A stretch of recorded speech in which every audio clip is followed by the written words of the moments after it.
కొన్నారని అసత్య ప్రచారం చేస్తున్న ప్రభుత్వం మీద.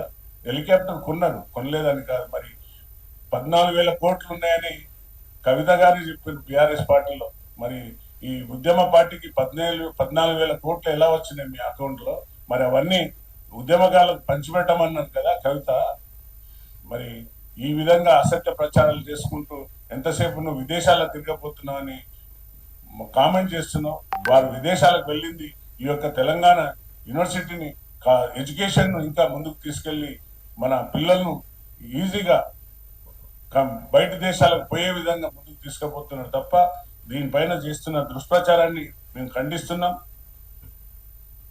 ఏటీసీలు మారుస్తున్నారు అంటున్నారు. ఏటీసీలో చదువుకున్న ప్రతి విద్యార్థికి ఇప్పటికి ఉద్యోగాలు వచ్చినాయి. వారికి ఇప్పటి వరకు ఎలాంటి నష్టం జరగకుండా పిల్లల్ని ఎప్పటికప్పుడు వారిని ఇంజనీరింగ్ విద్యార్థులకు కూడా నడుం బిగించే విధంగా ముందుకెళ్తున్నారు. మరి తెలంగాణ ప్రాంతంలో పాలిటెక్నిక్ విద్యార్థి సాంకేతిక విద్యాశాఖ పరిధి నుంచి మార్చే శక్తి శాఖ యంగ్ ఇండియా స్కిల్ యూనివర్సిటీ పరిధిలోకి తీసుకొచ్చారు తప్ప వారికి ఎలాంటి నష్టం జరగకుండా ముందుకెళ్తున్నారు. మరి ప్రైవేటీకరణ ప్రసక్తే లేదు. ప్రైవేటీకరణ చేస్తున్నారు. ప్రైవేటీకరణ ఇది అసత్య ప్రచారం. ప్రైవేటీకరణ కాదు, 100% పాలిటెక్నిక్ ను అందులో యంగ్ ఇండియా స్కూల్ కు కలుపుతున్నారు తప్ప ఎలాంటి వాటికి జరగదు. ఈ స్కిల్ యూనివర్సిటీలో తీసుకొచ్చే కోర్సులు, డిప్లొమాలు అన్ని హోదాలలో ఎలాంటి మార్పు ఉండదు.